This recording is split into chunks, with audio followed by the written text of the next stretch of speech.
안녕하세요. 저는 대치희강학원에서 올해 수능 영어 정시반을 진행하게 된 우상혁 선생님입니다. 간단하게 제 소개를 먼저 진행을 하면 저는 오랫동안 고3 수업을 진행을 해오고 있고요. 그 다음에 제가 작년에 시중교재를 한 권 출판을 했습니다. 그래서 많은 영어 공부를 진행을 해왔고 그 다음에 교재를 학원 교재가 아니고 정식 출판된 교재이기 때문에 저의 실력에 대해서 굳이 의심하지 않으셔도 되겠습니다. 그 다음에 사설 모의고사도 출제하고 있기 때문에 트렌드에 굉장히 민감하고요. 트렌드에 대해서 계속해서 공부를 진행하고 있다는 점 알아주시면 감사하겠습니다. 그러면 우선 수업에 대한 소개를 얘기를 하기 전에 정시반을 준비하는 친구들이 가장 먼저 알아야 될 것은 작년 수능이 어땠는지 먼저 알고 계셔야 되겠죠. 첫 번째 일단은 1등급이 4%라고 적었습니다. 이거 쉬운 시험인가요? 어려운 시험인가요? 굉장히 어려웠던 시험이죠. 우리가 1등급 90점 이상의 친구들이 4%라는 얘기는 굉장히 어려웠던 시험이라고 볼 수 있겠습니다. 작년에 6월 모의고사, 9월 모의고사보다 이게 어렵게 출제가 된 시험이라고 볼 수 있겠습니다. 두 번째, 자 그러면 그냥 마냥 어렵기만 했다라고 넘어가시면 안 되겠죠. 왜 어려웠고 그리고 왜 1등급이 4%밖에 나오지 않았을까? 쓰며 내가 그러면 이런 어려운 시험이 또 나왔을 때 어떻게 하면 이 4% 안에 들 수 있을까에 대한 얘기를 한번 쭉 이어나가 보도록 합시다. 첫 번째는 작년부터 이제 시작된 좀 경향인데 지문의 난이도와 그 다음에 선택지의 난이도에서 먼저 잘 보셔야 되는데요. 작년을 기점으로 지문 자체는요 비교적 쉬워지고 있는 편입니다. 비교적.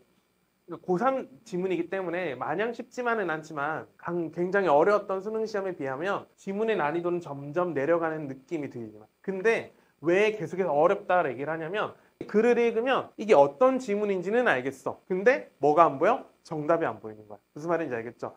지문은 이 정도 내용이고 그렇게 추상적이지도 않아. 쭉쭉 읽히는 것 같아. 근데 정답이 안 보이는 거야.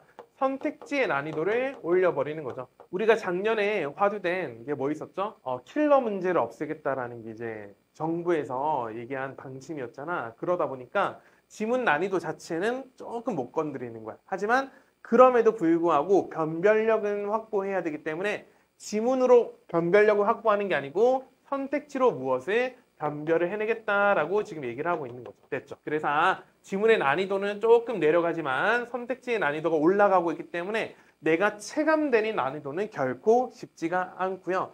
올해 역시 이 난이도와 이 경향이 그대로 진행될 것이라고 예상이 됩니다. 자, 그 다음 세 번째. 전반적인 난이도와 수험생의 실력이라고 적어놨는데 좀 냉정하게 얘기를 하자면 지문의 난이도만 보면 그렇게 어렵지 않았어. 근데 왜 1등급이 4% 나왔냐? 좀 냉정하게 얘기하자면 수험생들의 실력이 점점점 뭐 되어지고 있냐면 내려가고 있어. 근데 그게 수험생들만의 탓은 아니죠. 왜냐하면 영어가 절대평가이기 때문에 다른 과목보다 영어를 먼저 공부할 수 없는 상황에 놓여 있는 게 현실이죠. 그러다 보니 영어에 대한 공부량이 점점 줄게 되고 영어에 대한 우선순위가 뒤로 밀리다 보니까 어쩔 수 없이 영어 실력이 내려가고 있는 현상이 생기고 있는 겁니다. 그렇기 때문에 난이도에 비해서 우리 학생들 실력이 조금은 내려가다 보니까 더더욱이 1등급이 4%대가 나왔던 그렇게 시험을 우리가 진행을 하고 있다라고 보시면 되겠어. 자, 그러면 이따가 또 얘기를 하겠지만은 선생님 절대로 영어만 공부해라고 절대로 얘기를 하지 않아. 여기서 포인트는 뭐냐면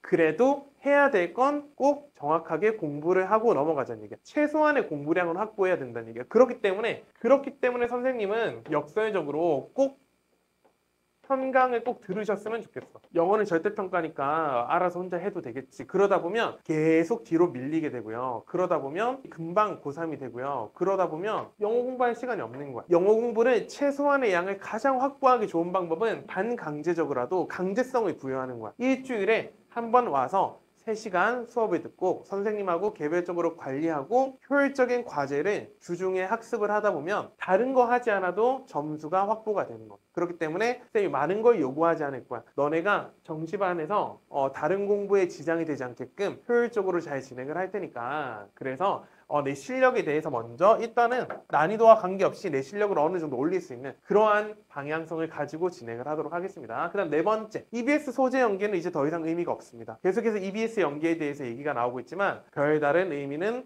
없어. 그러면 EBS 올해 나왔던 수능 특강 같은 거는 풀 필요가 없을까요? 내가 공부하기 위한 용도로는 풀면 좋은 교재긴 하지만 내가 무슨 소재 연계에 대한 체감을 느끼고 적중을 위해서 EBS 연계 문제를 푸는 것은 의미가 없다. 작년 수능 가지고는 우리가 네 가지 이렇게 정리를 할 수가 있겠습니다. 자, 그러면 두 번째 얘기 한번 해볼게. 쌤, 그러면 앞으로 우리가 어떻게 공부를 해야 하나요?에 대한 얘기를 한번 해본다면 첫 번째는 기본 중에 기본은 어휘죠. 이거는 선생님뿐만 아니고 모든 영어 선생님께서 강조하시는 부분이죠. 그치? 수능이 어려웠건 쉬웠건 어휘가 되지 않으면 우리가 아무것도 할 수 없어. 그래서 어휘 테스트, 단어 테스트를 우리가 꼭 매주 성실하게 보셔야 되고 두 번째는 우선은 문장이 읽혀야 되지 않겠니? 단어만 안다고 문장이 읽히는 것은 아니야. 그 문장에 대해서 정확한 구조를 분석을 하셔야 그래야 한 문장 단위가 먼저 읽히는 거야. 한 문장 단위가 읽히지 않는데 어떻게 해석이 되겠어? 사실 영어는 내가 기본적인 어휘 공부하시고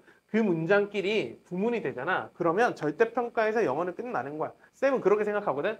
어휘와 구문이 자연스럽게 연동이 되며 논리 독해는 먹고 들어가는 거야. 그만큼 중요한 것이 1번과 2번이 되는 거야. 그리고 탄탄한 어휘와 탄탄한 구문 독해 위에 마지막으로 우리가 정리해야 될 게 논리 독해인 거야. 이때까지 독해를 할 때 그저 직독직해만 하면서 아무 생각 없이 그냥 무지성으로 독해한 친구들 많죠. 독해는 그렇게 하시면 안 되는 거야. 정확하게 논리가 존재하고요. 그 논리에 알맞게 정확한 독해법이 존재한다는 얘기죠. 그리고 문제 풀이법도 존재한다는 얘기죠. 거기에 대한 내용을 자세하게 배우셔야 되는데 간혹 학생들 보면 3번만 독해에 대해서만 막 공부하는 학생들이 있어. 그것은 밑빠진 독의 물붓기야. 우선 내가 문장이 해석이 되고 알고 있는 단어가 어느 정도 있어야 그래야 논리도 공부할 수 있는 거야.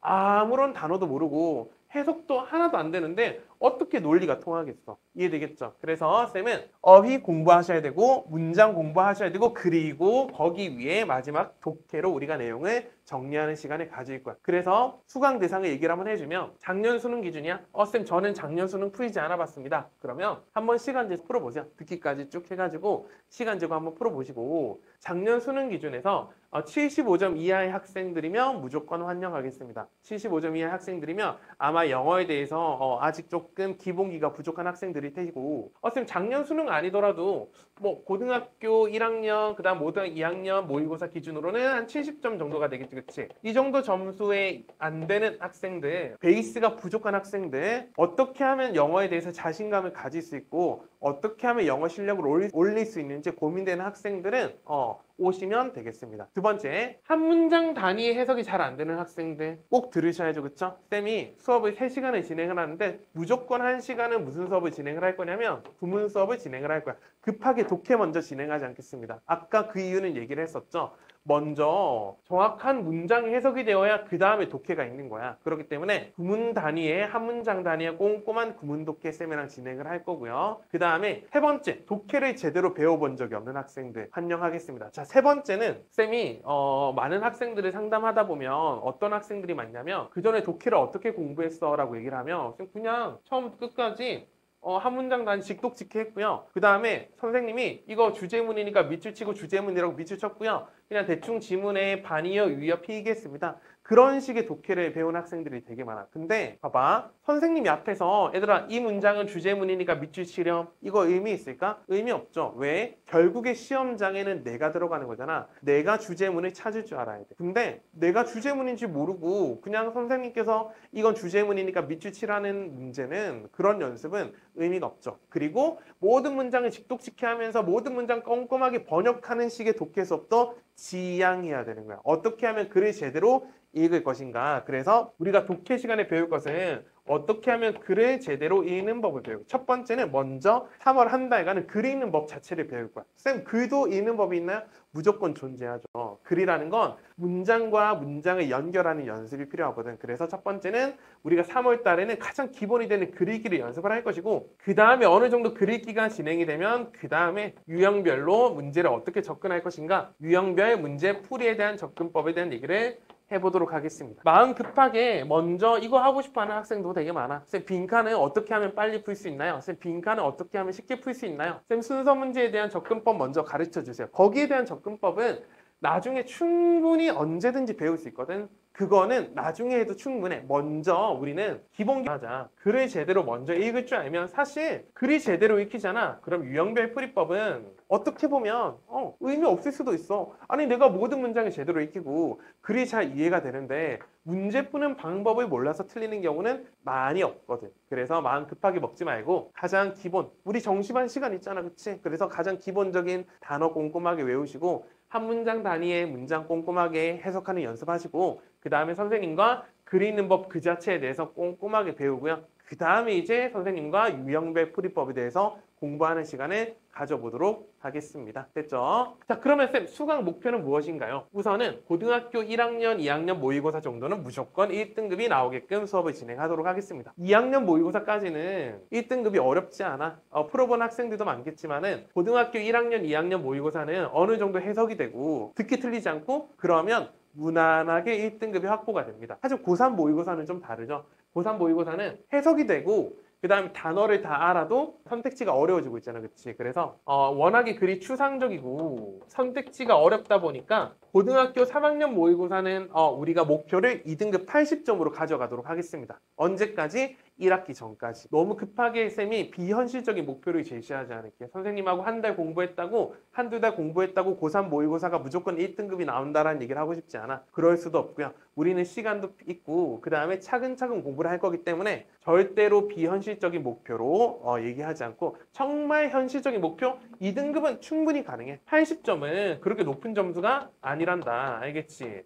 틀릴 거 틀려도 80점은 나와. 내가 틀리지 말아야 될 것만 틀리지 않는다면 80점은 충분히 어떤 목표? 현실적인 목표이기 때문에 쌤이 지금 너네한테 현실적인 목표를 제시를 해줄게. 그래서 고등학교 1학년, 2학년 모의고사 1등급은 현실적인 목표야. 그렇게 어렵지 않아. 그 다음에 고3 모의고사는 80점 기준으로 우리가 목표를 가져가도록 하겠습니다. 됐지? 그러면 1학기 우리 4월까지 어떤 교재로 진행을 할 거냐면 첫 번째, 독해는 우리 능률에서 나온 교재인데요. 얇고 빠른 미니 모의고사 실전편, 됐죠? 이게 시리즈가 여러 가지 있는데 실전편으로 진행을 할 거고요. 두 번째, 구문 수업을 한다 했잖아. 구문 수업은 자체 교재를 제공해 줄 거야. 그리고 이 구문 수업은 자체 교재에서 좀 필기할 수 있는 공간을 쌤이 좀 비워뒀어. 왜냐하면 너네가 스스로 필기를 해가면서 꼼꼼하게 한번 정리할 수 있는 시간을 가질 거야. 그러니까 영어 문법에 대해서 문법과 구문에 대해서 한 번은 내가 쭉 정리하는 시간을 가질 거야. 필기를 선생님 교재에다 적어주지 않을 거야. 왜냐하면 좀 필기하는 게 귀찮더라도 내 손으로 한 번은 정리를 하셔야 돼. 언제? 지금. 그래서 손으로 정리하는, 손필기하는 시간까지 우리가 교재에다가 마련을 해놨으니까 꼼꼼하게 잘 정리하시면서 따라오시면 되겠어. 그다음 세 번째, 단어책은 따로 이제 워드마스터 수능 있죠? 뭐 우리 수험생들 국룰이죠, 그쵸? 요거 제일 무난한 단어장이니까 요렇게 세 가지 교재로 진행을 할 거고 2번은 구문교재는 학원에서 제공을 해줄 테니까 1번과 3번 우리 독해하고 그 다음에 단어책만 준비해서 오시면 되겠습니다. 됐죠? 자, 그 다음에 과제 및 관리 안내를 얘기를 해줄게요. 우리가 주 1회 수업이니까 매주 독해과제 2회분 정도가 나갈 거야. 그 다음에 매주 구문과제 1회분이 나갈 텐데 구문과제는 뭐냐면 배웠던 구문에 대해서 직접 해석해오는 연습을 해오시면 돼. 쌤이 이걸 시키면 아이들이 되게 처음에는 싫어하거든. 왜냐면 이게 적고 하는 게 귀찮다 보니까 좀 귀찮은 게 좀 있는 학생들은 좀 처음에 되게 싫어해. 그리고 좀 약간 비효율적이다라고 생각도 하기도 하더라고. 근데 그래도 선생님 믿고 한번 해봐 이렇게 시켜. 그러면 그 다음에는 해석을 하면 하다 보면 자기 실력이 늘거든. 그러면 그 다음에는 선생님이 시키지 않아도 구문 과제가 너무 도움이 되었습니다. 계속 하고 싶습니다. 라는 반응이 되게 많아. 선생님 믿고 쌤이 내주는 구문 과제 꼼꼼하게 해오시고요. 그 다음에 모르는 문장, 모르는 단어 형광펜으로 별표 치고 가져오시면 쌤이 꼼꼼하게 1대1로 체크하는 시간을 가져줄게. 됐죠? 그 다음에 세 번째는 매시간 단어 테스트와 리뷰 테스트가 진행이 됩니다. 먼저 리뷰 테스트 얘기를 하자면 배웠던 독해 지문에 대해서 어떻게 논리 독해를 적용시킬 것인가에 대한 개별적인 독해 가이드로 또 교재가 진행이 돼 있고요. 그 다음에 단어 테스트 같은 경우는 매시간 우리가 데이 4개씩 우리가 이렇게 단어 테스트를 보도록 하겠습니다. 그리고 당연히 재시험 있겠죠, 그치? 10% 정도까지 우리가 커트라인을 진행을 하고 여기 10%에 미달되는 학생들은 무조건 수업 끝나고 나와서 재통과 되게끔 재시험을 보도록 하겠습니다. 그렇지, 재시험 보고 테스트 미통과되면 남고 이런 거 싫은 거 알겠지만은 이것만큼 또 실력을 올리기에 좋은 방법이 없기 때문에 조금 귀찮더라도 잘 따라와 주시면 많은 도움이 될 것이라고 확신합니다. 네 번째, 과제와 리뷰 테스트 개별 첨삭 가장 중요하죠. 과제를 열심히 해와도 아무런 피드백이 없으면 의미가 없어, 그치? 과제를 했다라는 그 이상의 의미도 안 되는 거야. 쌤이 과제를 해오면 쌤이 과제 너네 해온 과제를 꼼꼼하게 본 다음에 이 과제는 이런 부분이 부족했고 이런 문제는 이런 문장 이렇게 해석해야 되고 이런 부분을 좀 더 꼼꼼하게 해왔으면 좋겠어 라는 것을 1대1로 첨삭하는 시간을 가질 거야. 이게 가장 중요한 부분이고 쌤이 개별 첨삭하는 걸 아이들이 굉장히 도움을 많이 받아오거든. 그래서 이렇게 네 가지로 관리가 진행된다라고 이해를 하시면 되겠고요. 그리고 여기에 대한 내용이 그대로 그날 밤 학부모님께 문자로 이렇게 전송까지 하는 관리로 진행을 하도록 하겠습니다. 자, 그러면 우리 정시반 장소 및 수업 시간 안내를 얘기를 해주면 여기 대치이강 학원 있죠? 마포 캠퍼스고요. 2층으로 오시면 되겠습니다. 2층에 이제 데스크로 오시면 이제 정시반 강의실 안내를 해주실 거고요. 매주 월요일 6시부터 9시까지 수업이 진행된다라는 거. 그리고 6시부터 9시까지 수업이 진행이 될 때 부문과 그 다음에 독해, 부문 1시간, 그 다음에 독해 2시간 이렇게 일단 진행이 중인데요. 경우에 따라서는 부문 수업이 조금 더 늘어날 가능성이 있어요. 왜냐하면 쌤이 기본적으로 너네 테스트 결과를 본 다음에 이거는 지금 독해를 할 때가 아니고 먼저 해석이 좀 문제다라고 쌤 판단이 된다면 비중을 좀 더 늘릴 거야. 그래서 부문과 독해에 대한 비중은 그때그때 조금 바뀔 수 있다라는 거. 하지만 두 개 다 균형 있게 해나갈 거야. 그리고요, 너네가 정시반이기 때문에 어법은 급하진 않을 거야. 그치? 그래서 따로 어법 수업은 진행하지 않을 텐데 선생님께서 부문하고 독해 수업을 진행을 하다가 이것만큼은 꼭 알아야 되는 어법이 나오면 그때그때 쌤이 추가적으로 필기를 해줄 거야. 그때마다 너네가 어법 쌤이 필기해준 내용 그때그때 받아 적으시면 되고요. 그리고 모의고사 풀 때 쌤 저는 어법 문제를 무조건 틀려요 라고 하는 사람은 쌤이 나중에 어법은 따로 한번 정리를 해줄게. 지금은 정시반인 친구들은 어법이 급하지 않기 때문에 우리는 부문과 독해에 집중하도록 합시다. 네 번째, 자, 수업 시간이 이제 9시에 수업이 끝나면 9시 30분 수업 끝나고 땡 하고 바로 집 가시는 게 아니고 30분까지 관리하는 시간을 갖도록 하겠습니다. 여기서 관리는 테스트, 우리 방금 했던 단어 테스트와 리뷰 테스트 보실 거고 그 다음에 그 테스트 결과와 과제 테스트 결과를 선생님과 1대1로 뭐 하는 시간 첨삭하고 그리고 상담하는 시간에 꼭 가질 거야. 그러니까 학원에 오시면 쌤하고 1대1로 마주하는 시간이 무조건 있다라는 얘기야. 이해되겠죠? 그래야 너네가 지금 어떤 부분이 부족하고 내가 케어받고 있고 관리받고 있다라는 걸 알겠죠? 쌤은 절대로 수업 끝났어 땡 집 가라 이렇게 얘기하지 않아. 끝나고 꼭 쌤이 아주 섬세하게 꼼꼼하게 너네의 현 상태, 너네의 현 주소를 계속해서 매주마다 관리를 해줄 테니까 쌤 믿고 잘 따라오시면 되겠습니다. 됐죠? 자, 그러면 여기까지 쌤이 진행을 하도록 할게. 그래서 여기까지 진행을 하도록 하고 정시반이라서 조금 이제 고민인 친구들도 많을 텐데 쌤이 고3 수업을 오랫동안 진행했기 때문에 많이 부담되지 않게끔 이해되겠죠? 하지만 해야 될 것은 하면서 필요한 점수 목표를 꼭 확보할 수 있게끔 쌤이 옆에서 같이 돕도록 하겠습니다. 됐죠? 그러면 우리 수업 시간 때 보도록 합시다. 감사합니다.